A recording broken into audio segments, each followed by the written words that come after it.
You're watching Hi-Fi Lo-Fi. Back in July, I made a short video about the unboxing of a couple of decks, one of which was this Pioneer mini disc deck.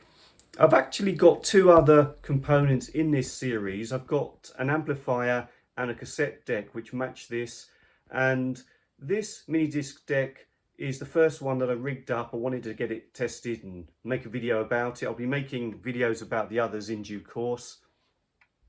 So I finally got around to connecting it, setting it up, looking forward to using it, and lo and behold, it swallowed my disc and didn't spit it out, and that is extremely annoying.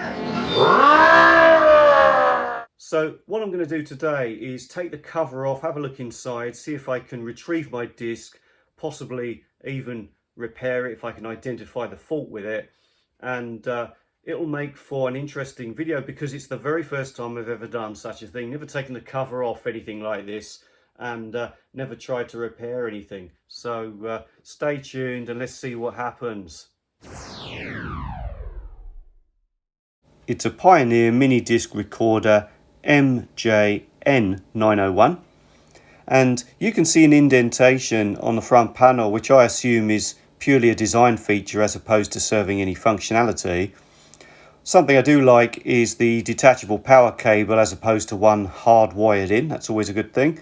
And there's the rear view, and this is where I suppose I'll have to remove those screws and get the cover off. Now somebody's already had a go at it, I would say, because there are two screws missing.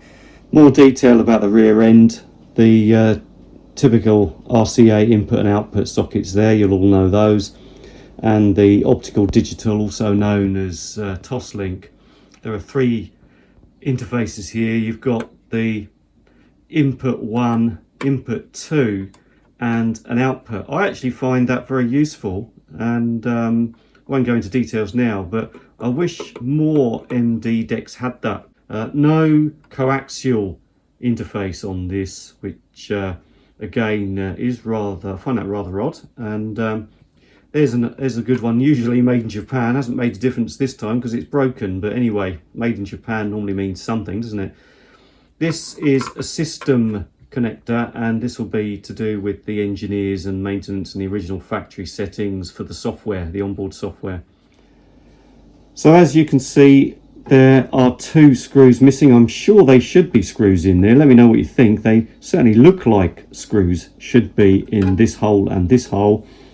But we've got three here, and the thing does feel rather solid, so it doesn't appear to be an issue. I don't feel that anything's going to come loose or come off or anything, so there's no problem there. Maybe I'm going to now undo the screws and get the case off, get the cover off.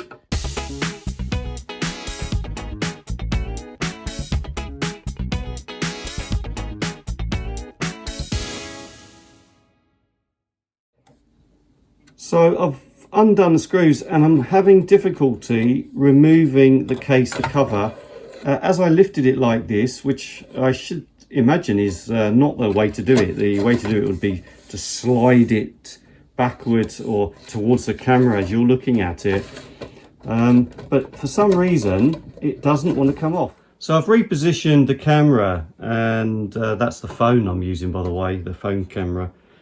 And it does seem, I've just tried, it does seem that what you need to do is simply lift it, and you'll hear a nasty crack sound, like something's breaking, like that. But actually, nothing broke, and it just came off. You can see there, I'm not sure how well you can see that. Let's have a look. You've got these lugs here, and these here on either side that just seem to slot in to either side of the fascia that comes around the side. So that's it with the cover off and the view of the inner workings. Here you can see the disc is trapped in here, and there's probably something I can press to release that. Don't know. Certainly this belt seems all right, but the thing I have to do now is to connect it to the mains, connect it to the power. And this is a rather dangerous thing to do, of course. I have to be careful because I have to be careful what I touch. I'm not really sure what I'm doing. As I say, it's my first time to do it. So I'll connect it to the mains power and see if I can somehow get this disc out. Just do a bit of handheld camera work here, but if you look carefully, it looks to me like the disc is trapped about halfway. It hasn't loaded fully, or I should say ejected. I'm not sure whether it was on the loading or the ejection that it got stuck about maybe halfway. Would you say that? Does that look like it's stuck? I don't know what it's supposed to do. Is it supposed to come back further? But it's now connected, so we've got power into the machine. So I'm just going to switch it on so you can see what I'm talking about. Put the power on. So it's saying no disc as that goes. So I press eject, which is here.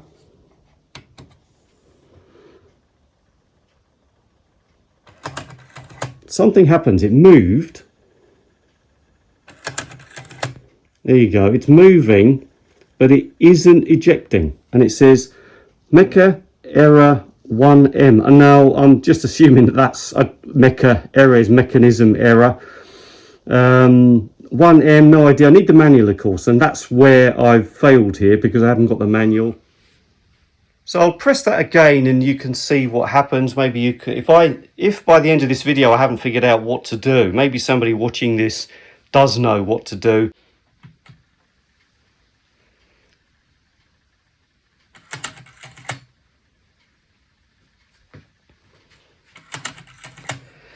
So it seems to me that the belt and the gear here, there's like a little belt and what would you call that? There's like a gear, a plastic gear, and this pulley wheel here seem to be working okay. So what exactly is the problem? What's not connecting with what? Because the disc itself is just not moving. So there's the eject button. Let's press that again.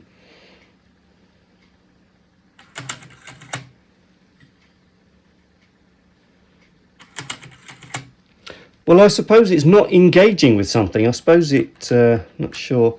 I'm scared to touch things because I don't want to, firstly, I don't want to get an electric shock. And the other thing is I don't want to short circuit anything and screw it all up. But let's see. Okay.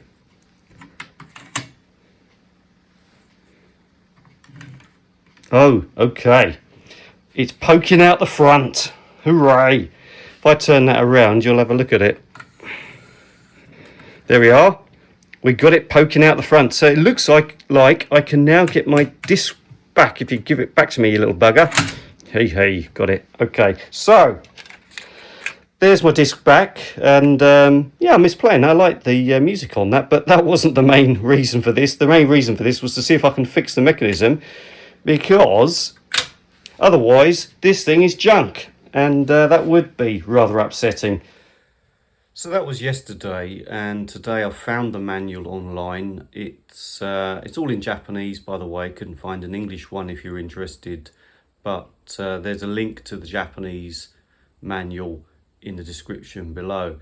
Regarding that error message, I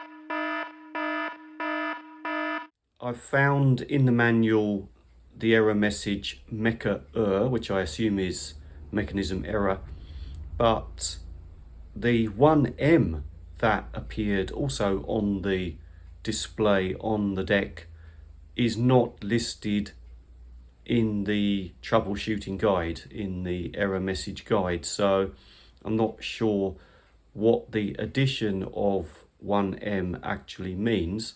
However, I've translated what mecha means in the troubleshooting guide, and this is exactly what it says.